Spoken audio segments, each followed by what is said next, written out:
Welcome to the Human Conversation podcast with Jules White, the real dragon slayer, author and entrepreneur's sales coach. Tune in weekly for human conversation about business and sales. Enjoy business expert interviews, educational episodes, and virtual cuppers with entrepreneur business owners. So grab yourself a cuppa and enjoy. Here is your host, Jules White. So welcome to another episode of the Human Conversation. And I have with me one of my Fab Four Friends. We'll talk more about that, I'm sure, during this podcast. And I have with me Sonal Bahl. She is a career strategist and she is the founder of Supercharged. Sonal, welcome to the Human Conversation. Thank you, Jules. I'm honored to be here, excited to be here, feeling all the feels. Let's do it. I love that, feeling all the feels.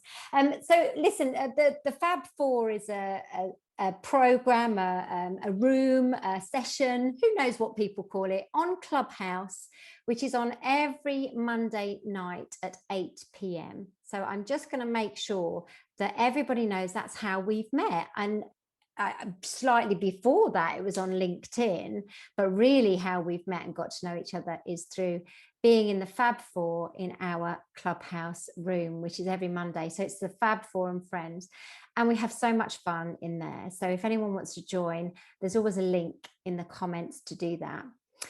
So let's start at the very beginning, like I always do, because I'm always curious, because a career strategist, you know, this is big. This is a very interesting question for you as a career strategist, because what was it that you wanted to do when you first left education? So good question, Jules. When I first left education, because there's stages, right? There's school, there's college, and there's masters. Yeah. When I left school, which was 17, 18, I was very clear that I wanted to work in human resources. I just knew it. So that's what I wanted to do. And that's what you do now. Yes, I did that for a good part of 20 years. And careers, people love all of that. The good, the bad, the ugly, the messy. And yeah, privileged to be doing what I love. Yeah, and you know, I had Kevin on the show on the last episode, and Kevin's another one of the Fab Four. And it was so interesting because he was the same. He knew what he wanted to do when he left school, and that was still what he was doing today.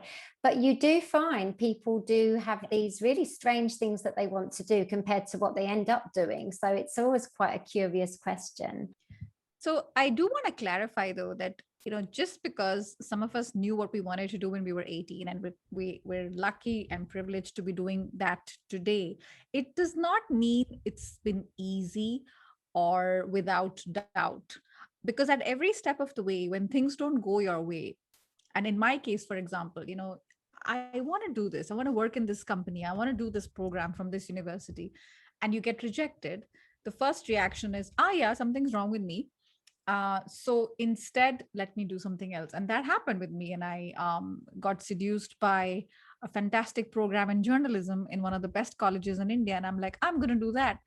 But when we're 18, we think we know everything, right? We think we've got everything figured out. We're arrogant, and the arrogance of youth, I call it. But thank God, better sense prevailed that, hey, if you study this subject, like for example sociology, you can do more in life. But if you study something narrow like journalism, you really sure?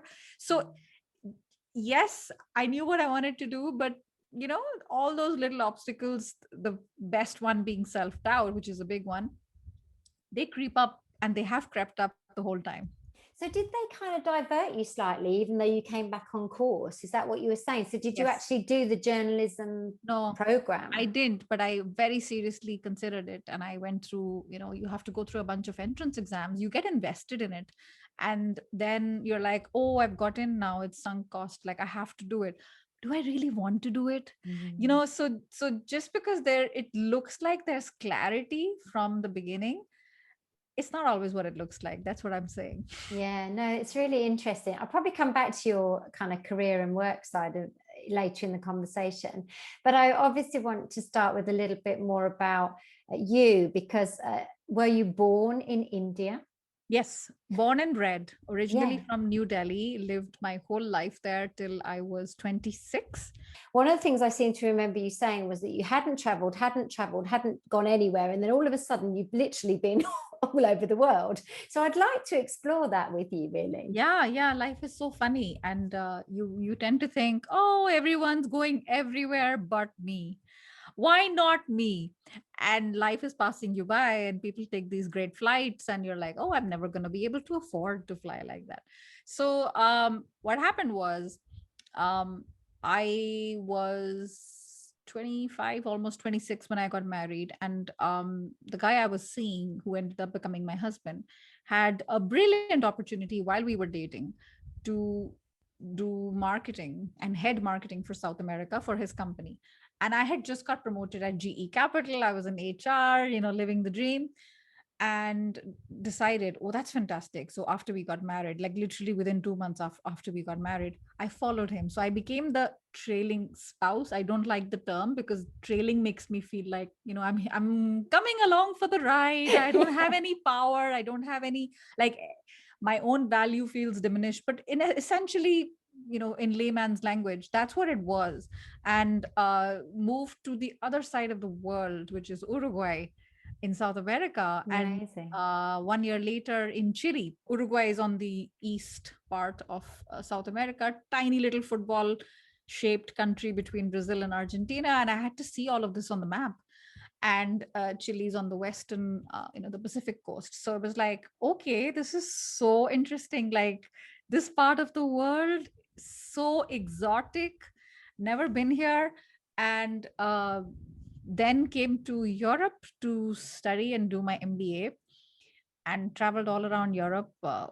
So it's just, be open. You just don't know where life is going to take you. No, I think because I sat here, I said the same to Kevin. I've kind of been a real home girl. I haven't really traveled. I went off on Mediterranean holidays, as most of people in the UK do at some point, but I went to the US for the first time when I think I was 51, so it took me a long time to do a big flight, as I call it, so it's quite interesting. And I always think to myself, she went from India to Uruguay. Yeah. Oh my goodness. And I feel scared and I feel fear. And yet there you are saying it was a wonderful, exotic place. And so, I mean, what did you feel really? I loved it. I loved it. I was just one of those people who was born for adventure and didn't have any. So I got adventure through talking to people, and anybody I'd meet who was from abroad. When I was in India, I asked them like 100 questions. And what is it like? What is it like living there? So I think that just curiosity part was, that thirst was very much quenched. And everyone's different. My thing was, make the most of it. We know it's not going to last forever. And you have two types of people, Jules. When you go abroad and you live for a little while, in the expat circles, you'll have the ones who integrate, and then you have the ones who segregate. So the segregate will be like, so let's say the Brits hang out with the Brits, they go on holidays together to the same place, their kids go to the British school, and everyone speaks English all the time. And then you have the integrate, which is like, I want to learn as much as possible about the local culture. Yes, there are a ton of Indians here. From my husband's company, I could hang out with those wives and become one of them and learn cooking and all the new skills I should be knowing, because I'm a housewife, so-called. I was like, actually, I don't want to do that.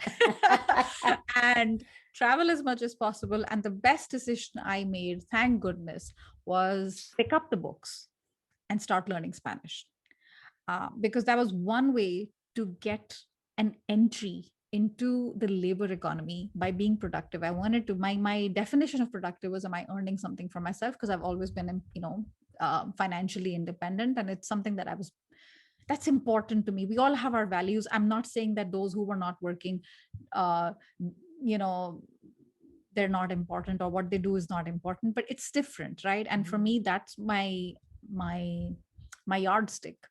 Am I financially independent? Because I respect myself a little bit more, and I don't want to be a burden on other people. So this rubs people the wrong way, because they're like, hey, what do you mean? I'm bringing up the next generation. And it gets a little heated, this debate. I'm like, it doesn't have to be a debate. You can do one, you can do the other. Just be happy. Just be Yes. happy. Make a choice and be happy. If you have a regret, that means you weren't happy. And the last thing you want to do is resent your child or resent your partner because you gave up or you sacrificed your career. And I didn't want to be that person. So No.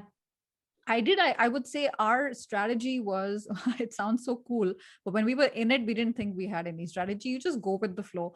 I think the strategy was always make friends with the locals as much as possible. And that was done through three things: volunteering, heck of a lot of volunteering, because suddenly there was a lot of time on my hands, and a volunteering at the local church. And the Indians would be like, but you're not Christian, you're a Hindu. I'm like, who cares? Volunteering. People are people everywhere, and they need help, whether it's teaching English or whatever. So one was volunteering. The second was learning Spanish, because when you have this habit of getting up every day, going to a language school, meeting people, you go through class, 90-minute class. At the 45-minute mark, there's a little break. Talk to people during the break, have tea, coffee, water. So that was a great way to integrate as well. So that wasn't locals; those were other expats like me. So I was very satiated with that. So voluntary, learning English, learning Spanish, and the third was working. And I couldn't get a job properly, the kind of job I wanted. So I started teaching English, because that was the only job apparently I was qualified for. Amazing. And when you're teaching English, you're teaching English to locals. Yeah. So you're then mixing in with the locals, which is kind of where you wanted to be anyway, isn't it? Yes. I love this. This is so good. And it's so interesting how you said, well, we didn't really think we had a strategy at the time, but look at that as an amazing strategy. I love that. So then, was it very long? How long did you stay over into sort of South America? Uruguay was 1 year, and Chile was 2 years. So total 3 years. And this was, Jules, if you remember, before, so BC, before children. So life before children, I don't remember what we did with our time, but apparently 3 years of our married life was before children, and we were in South America. Amazing. So you moved to Europe from there? We moved to Europe with a little pit stop in India, because I was heavily pregnant. And we went to India for 6 months, had a baby number one, and then he was a 4-month-old, tiny little newborn when we came to Europe for my MBA program. So I followed him twice to Uruguay and to Chile. And we both were very keen for me to do my MBA. And I was very confused, Jules, frankly speaking, because I was like, I also want to be a mom. I think this is the right time. You feel it in your body, and I know that men have it as well. It's this maternal paternal thing, where you're like, I'm ready. Not everyone feels that way, but when you are ready, you're ready. And I was like, how will we do that? And MBA, I can't do both. And my husband said, we'll figure it out. Let's do both. So came to Europe to study, and he was a 4-month-old, and I was doing a full-time MBA program. Do you know something? Our stories become quite similar at this point, I think, because I was working with my ex-husband, he's my ex-husband, in his business, and pregnant with Sam. And when I had Sam, it was the most amazing thing in the world. And I was 35 years old, so I was later on in life. Like you say, I had this, I'm ready. I want to have a baby now. And as soon as I had him, it was just the most wonderful thing. I fell in love with him, wanted to be with him. But after 3 months, I knew I needed to do more. I needed to be Jules and not just Sam's mum. It was just in me. And I think you're probably very similar by the sounds of it. So at 3 months, I started business. At 4 months, with your baby, you start your MBA. So it's kind of like it's quite a synergy there, isn't there? Yeah. The body is going through so much transformation. You just pushed out a human being out of you. And it's like, okay, it's still barely recovered, but I'm already like, I'm itching for what else can I do? And just, you summed it up perfectly. Yes, it's such a driver, isn't it? So MBA, I want to know about this. What happens? What do you do? What does it mean? Because I know it's a big thing. I know it's such a big thing. Tell us about that. So, Jules, it was something I wanted to do. I always wanted to study business and understand how things actually work behind the curtain, and not from the junior implementation side, which I always had. I wanted to understand, the leadership and put all of those jigsaw pieces together. So the learning was fantastic. Can you get that learning without the MBA? Yes, you can, 100%. And you'll be, your wallet will say thank you because it's not a cheap program. There's the learning side of it. There's the social side of it. And because the social side results in a lifelong network, lifelong access to certain people, certain groups that you wouldn't have otherwise. And I wanted that for sure. What happened with me was very unique because I was one of the very, very, very few people who came in with a child, and not a man who came to study because the wife was taking care of the kid or the kids. But in my case, the woman coming to study, and my husband was very lucky to get transferred by his company to Europe, and whatever he was doing in South America, he said to the boss, I can do the same thing in Europe because we happen to have a need. And they said, sure. So that was lucky because we were together. And during that time, it was about 1 year, and I can't understand how I made it work. It was a very intense period. I mean, that's an understatement because you're studying all day in classes, and then you have group work. And then, go home, pick up the baby from the part-time sort of nanny we had who would be helping out at her house. She was like this lovely grandmother figure, with him. And I cannot tell you the two things that really impacted me. Number one was three things. Number one, I don't understand how I managed time so efficiently. I think sometimes when you don't have a choice, You just do it. you just do it, and you don't think that you're doing it. Like we said in South America strategy, we don't know it, but I was just smack in the middle of it. And most of the time I was alone because, husband was working full time. It was a very long commute from where the MBA school is, which is in Fontainebleau, south of Paris. And he would take the metro to central Paris. So, for him going and coming, it was a full day he'd be out. So it was essentially me taking care of my studies and the baby during that time. So number one, what I want to say is I didn't feel like I fit in the whole time. And it's such a pity because that held me back. I thought that, these are people who are coming from, finance subjects. They're, already working at the McKinseys of the world, and they've already done banking and all of that stuff. And I struggled with some subjects. So I didn't feel like I fit in. So because I felt that I didn't fit in, I held myself back from events or volunteering or anything like that, which is a pity. And I think, yeah, I mean, I wish I could change that. So that was one of the regrets I think we talked about once in our Clubhouse room. Yeah.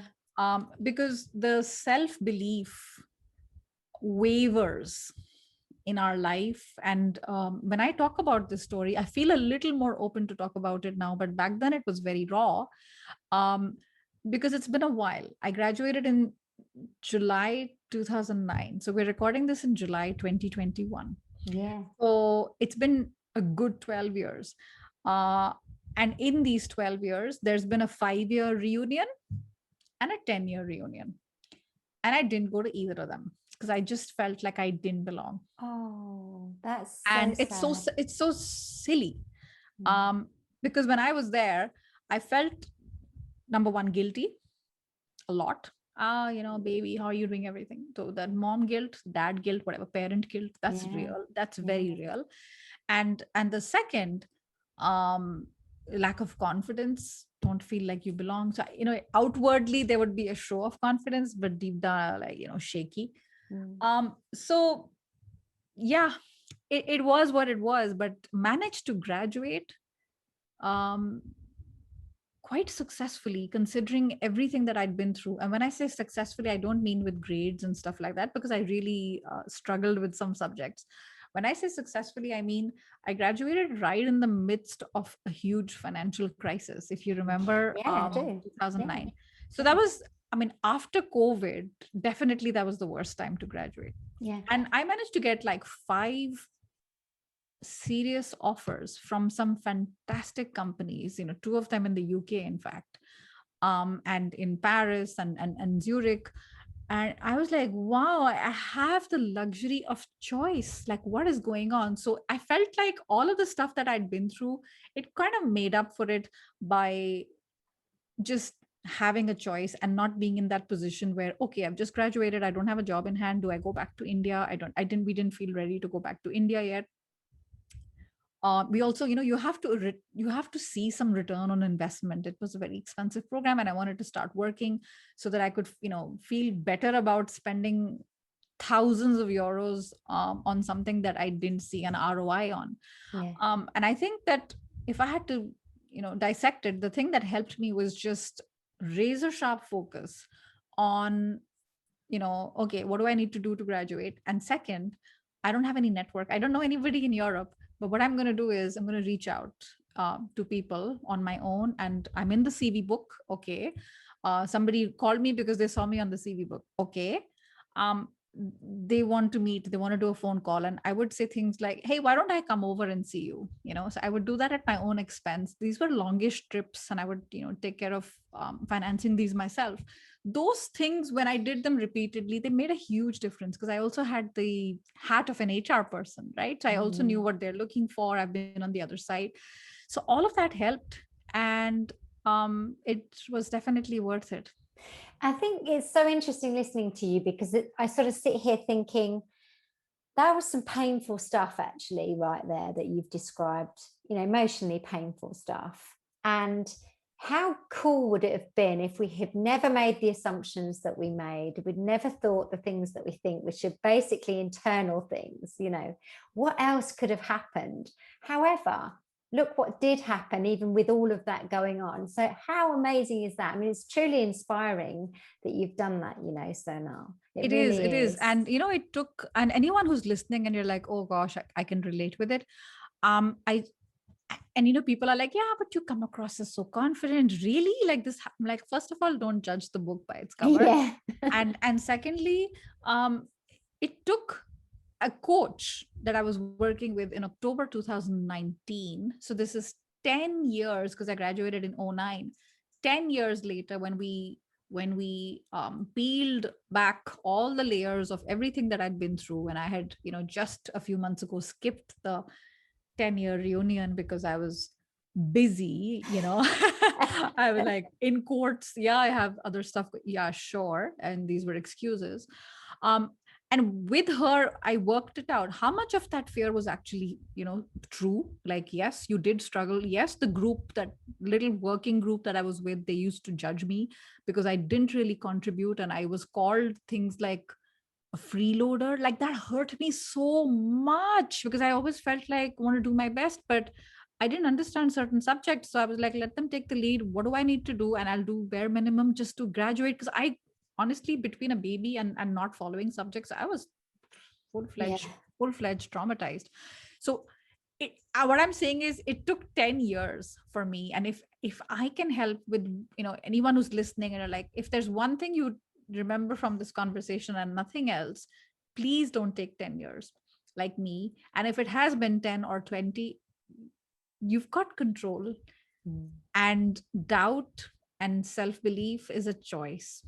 Absolutely is a choice. And it's easy, isn't it, for us to say, oh gosh, why did we take so long? But then when you also look at it, you had to go through certain parts of that journey to come to where you are today, ultimately. Same with my journey. In 2009, I was getting a job again, having lost my business and had a bankruptcy and lost everything. Same year as you again. How weird are these little synergies we have? And so I was starting again in 2009 without an MBA. Yeah. I would have loved to have had one of those. That might have given me more choice. And I was sort of going back, I felt I was going back 10 years previous to doing a job I'd done 10 years before. And I felt terrible. My pride was in the gutter. you know. Yes. Oh my goodness, this Yeah, is yeah. awful. And you and I have talked before, right? Because you came on my live stream, Supercharge Fridays on LinkedIn, and you mentioned you'd been laid off 3 times. Is that Yes, correct? yes. So have I. So Yeah. that's another thing. Another That's another thing. thing we have in common. Yeah. So going back to the journey, you talked about the MBA you took in Paris. Did you, in France? Was it? Yes. Yes. What brought you to Belgium, which is actually where you now live?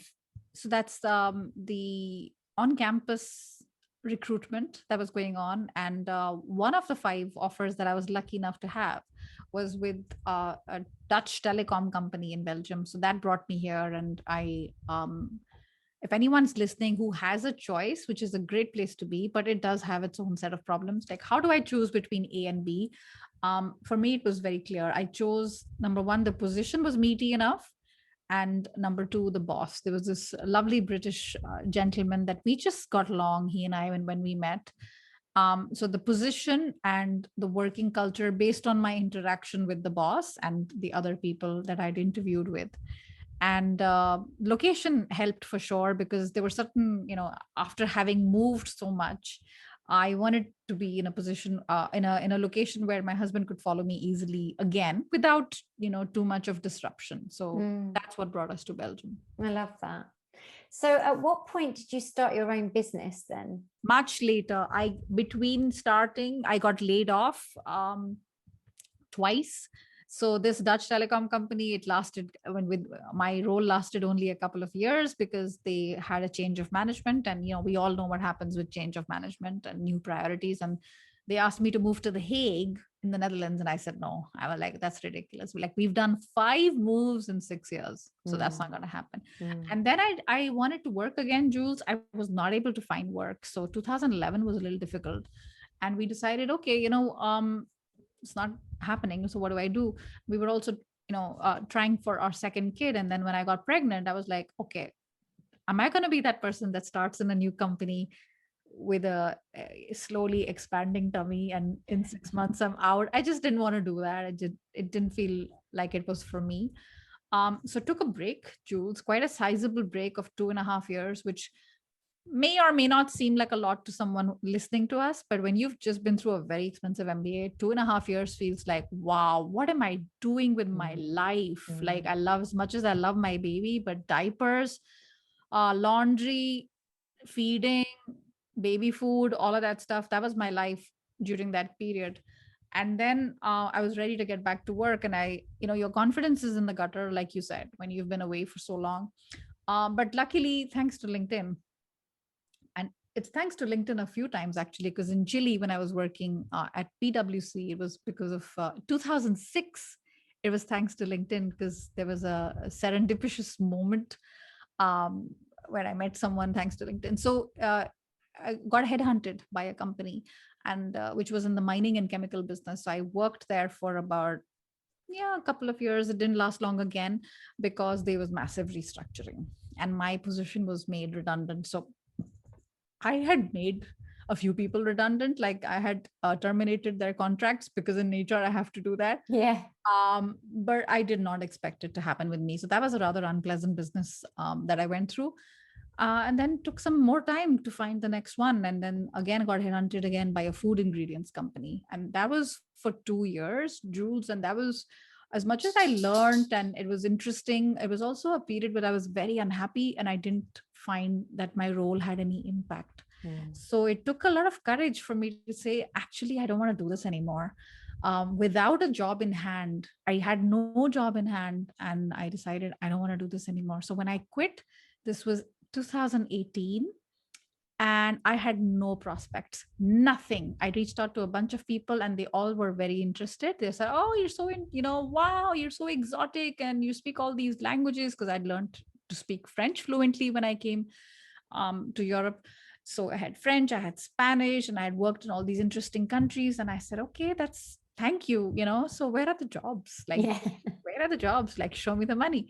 There was absolutely nothing. So I called 2018 my year of being lost, very lost. And I decided, okay, there are no jobs coming my way. So I either wait around for something to happen, or I just create something. So that's how little by little the journey started. It took a long time though. I'm not one of those people that dove in. I thought I was like my confidence, I will just dive in. Apparently with me, it's been very twisty and squiggly. What I decided to do was, this is July again. We're coming back to July. So this is July 2018. I said, okay, what do I know how to do? I have learned a lot in HR. I've learned a lot of insider secrets that people need to know because they need help. And I used to get these questions a lot, and I'd, pro bono volunteer a bunch of times with people. And I thought, what if I could package all of it and put it on a YouTube channel and, in small videos, share what I know, and which are solving a certain question that people have. There's a specific problem. I'm going to solve that through a video format. And let's see what happens. So that's what I did in 2018. I released a couple of videos and nothing happened. No one was really watching. It is except a bunch of friends and family who kind of felt sorry for me, but it didn't go anywhere. It was a complete dud. So I continued to do it up until 2019. So, for a few more months. And I got very discouraged. So I said, okay, leave it. I'm going to go to LinkedIn because maybe that's where my peeps hang out. So I went to LinkedIn and I took the same content and I created it like native, LinkedIn content, so that they didn't always have to go to YouTube to see my videos, but I would also create videos specially for LinkedIn. And that is what made the difference. So that is when people would reach out saying, hey, I read this article of yours, or I watched this video of yours. Can we talk? Yeah. And what happened is, when you've been through a period of like turbulence and self-doubt, you can't really understand why somebody would want to work with you. Like, you want to talk to me? Yeah, I want to talk to you. So one by one, they started coming. And then I realized, okay, apparently I'm a career strategist. You are though. So that's the short version. Honestly, if you look at everything you've talked about in this podcast, you're absolutely a career strategist, just because of that journey and all those things you've done and the experiences you've had. It's incredible. And you would be someone I would definitely want to talk to if I thought career, because of that story of what you've experienced. I think it's so interesting.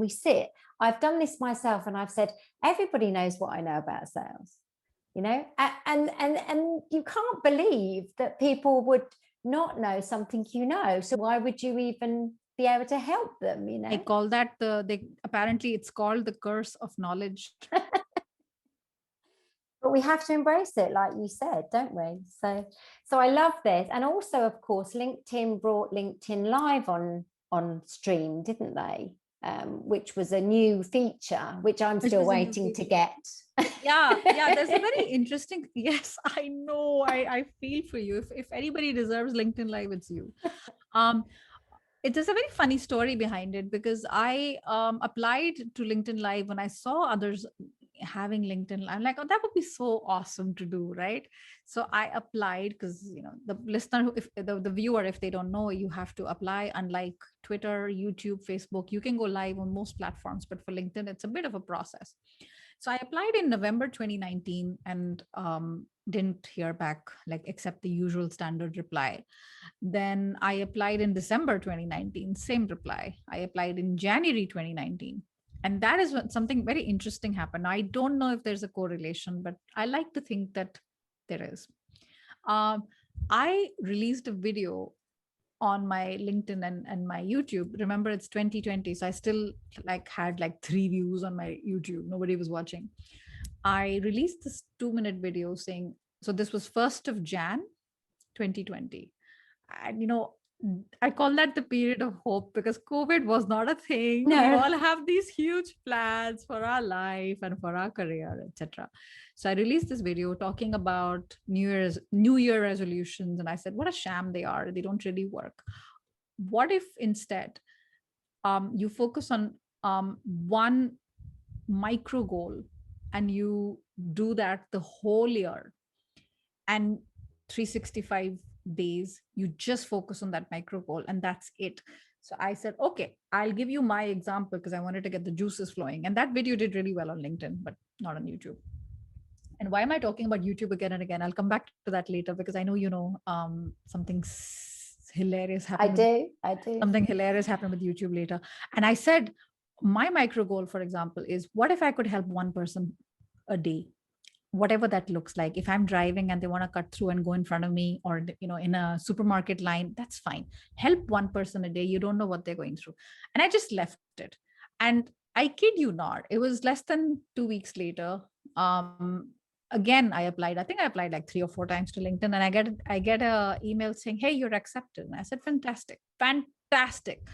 I feel like maybe that was somewhere, some universe listening, because I've been live ever since. So 17th of January 2020, Friday, was my first edition of #Supercharge Fridays. I was live. I was alone in a room. I was awkward as heck. Went for it anyway. And those days, you couldn't see comments. You had to only, you could only see comments on your phone. So it was even more awkward. And that has now, today is Friday, we're recording this, and it's 80 weeks, 80 weeks of going live. And I love it. And you're very, very good at it as well, because I've been on your show, and it was so natural and it flowed so beautifully. At the same time, you're putting all these whizzy things up on the screen, and you're answering people and noticing comments. I'm thinking, my goodness me, this woman can multitask. It was so impressive. It really was. So we will make sure the link is in this podcast, so that people can actually connect with you and come and listen to you on Fridays, because you are super interesting to listen to. It's so much fun. So that's LinkedIn Live. Now tell us about this video that was on YouTube with just 3 views. What happened? Yes. Tell us what happened. It was very slow, right? And what happened was, every time I was live on LinkedIn, you have the option to go live on 2 platforms. So I would be like, okay, I'll be live on YouTube. So I was going live on YouTube at the same time, but like I said, nobody was really watching. The only way I was feeding YouTube was as an afterthought. Like, oh, I've released a video on LinkedIn. It's done really well. Oh yeah, let me release it to my dormant YouTube, YouTube subscriber population, which was like barely nothing at the time. And so that was the only way I kept it semi-active. Now I don't know why. I will never know why. I'll never understand it. In February 2021, which is 2.5 years after starting the YouTube channel, which was, sort of semi-dead, one video of mine, which was related to salary negotiation, I suddenly started getting comments, like with dozens of comments, that this is a great video and it's helped them to get a job, and they never thought they could negotiate, but they negotiated their salary and they went up, huge percentage increases. And I said, that's nice. And I'm like, what? 13,000 views. Oh, that's interesting. Like, when did that happen? And I left it because I was like, who cares, right? Because YouTube is very strict. If you want to monetize your channel, you need a certain number of subscribers and views. And I was still very far away from that. And the entire month of February, the graph of my YouTube analytics is so funny. It went up like this crazy, what is the best word to describe it? It was like such a steep curve. So YouTube started pushing it. It's called suggested videos. That's how it knows, hey, something is going on with this channel. Yeah. Let me push it. So YouTube started becoming my friend, and I always thought YouTube hated me. So the moral of the story is, I had John Esperian on my podcast in March 2021. So this was 1 month after it had gone crazy viral. It was still very fresh. So he was talking to me on my podcast, and he talked about his mentor. He said, when you start something, whether it's a blog or a channel or any video related thing, you need to keep showing up consistently for 30 months, and it will be noticed. It will be noticed, provided you're good and you're solving a real problem. And when we were talking, it was March 2021, and I had started the channel in September 2018. You don't have to be a math wizard. When I was listening to him, like, I had like complete like Goosebumps. goosebumps on my arms, because it was September 2018, March 2021. It was exactly 30 months. Amazing. So I was like, there's something to the theory there. So there's something. So I came to the conclusion, you just got to show up till you blow up. Yeah. Yeah. But you have, and this whole regular, relevant, and, so that it's consistent. I think those three things is why people then suddenly get used to you. You become familiar. They know what you stand for. They know what your message is, and all that stuff is amazing. And that's when real things happen, isn't it? Yeah. And just to complete that story, so just that video alone helped me to monetize the channel. It's now sitting at 720,000 views. I'm like, what? And I have like 56,000 subscribers and counting, like every day and it's all thanks to a freaky thing. So you just don't know. No, you don't. And I love that story. It's just such a great example, isn't it? So look, we need to probably round this up somehow. And there's so much here that I could talk to you about forever. I want to cover two more things with you just quickly. I want to very, very quickly put Fab Four in here again, because it's relevant to what you've just said, that we have shown up every Monday consistently with that regular type of environment in our room. And isn't it wonderful what we've managed to achieve? Because Clubhouse went mad, and then a lot of people dropped off, and it sort of went a bit different, didn't it? And yet every Monday, the Fab Four Friends room is still going every Monday. Yeah, I think that's same thing, isn't it? Yeah. So very quickly, I think, like you said, every Monday, 8 p.m. UK time, 9 p.m. Belgium, so 3 p.m. EST. Now Clubhouse is open to everyone. But I think our intention matters. And people who've dropped off, the number one reason they said was, and then the two things they said was, it was a time suck. And number two, they didn't see any ROI. For me, it's the opposite. It's giving me, not the time suck, it's giving me energy. Every time I'm on there, no matter what kind of Monday it's been, it's the start of the week. I know if it's that room, it's going to be only good from there. And I think it's the choice of people. So we're lucky. We're nice, positive people. And by the way, when you said when we met Clubhouse, we met thanks to Stephen Quinn. Yes. Because he's the only one we have, all four of us have in common. Yes. So the intention matters, which is to communicate and interact, and not, this person is listening to me, I wonder if they need a career coach. No, not at all. It's never been the intention. We never talk about our services. And hey, if someone wants to reach out, here's a Calendly link. No, we don't do that. We don't shove anything down anyone's throat ever. Some people say that's stupid because it should be monetized. Okay, they're very welcome to do that. I don't know how long any of those people have lasted on Clubhouse, right? And it's one of the things that has kept us together, which is January to July. It's not a joke. I don't even know how many.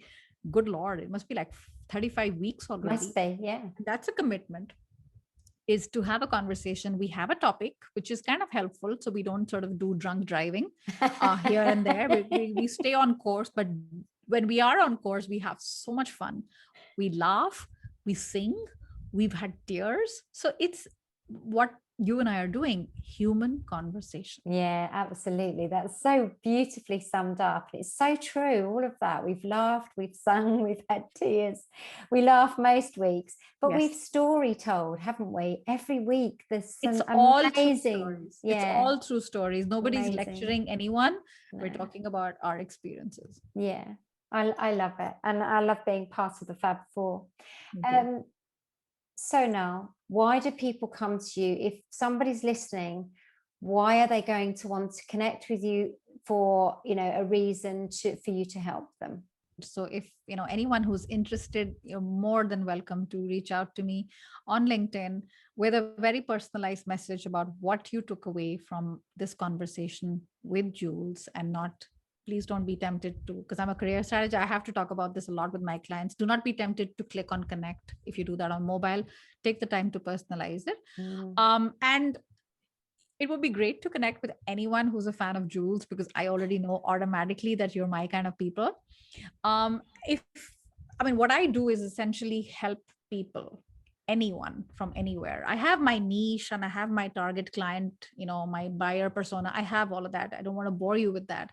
But essentially what ends up happening, the outcome is helping people every day to get that competitive edge that they need, whether it's to land that job they've been dreaming about, whether it's to land that promotion they've been dreaming about, or simply to lead a richer, happier, and more purposeful life. If that is what you're after, we've got to connect. Amazing. There's so much, isn't there, to say about loving what you do, isn't there? That's one of my big things I always say. Love what you do, because gosh, if you don't do that, it's such a slog, isn't it? So yes. Yeah. Oh, I've absolutely loved chatting to you, my fabulous friend. It's been so good. All of the links so that you can connect with Sonal will be on the notes of this podcast, and you really, really, well, you must, and I'm telling you that, you must connect with her. She is wonderful, and very, very good at what she does as well. One last thought for you to leave our listeners. What would you say to them? I would say, you know what you want to do. When you look for guidance, you know what you want to do. Do not seek that in external permission. Just trust the process, but more importantly, trust yourself. And I know this sounds a bit woo, and it's not like me to say this, but lately I've been believing it more and more, and I wish I knew this a little sooner with all my heart. Yes. You're complete. You know exactly what you need to do. You just got to go out there and do it. Yeah, that's great advice. It really is great advice.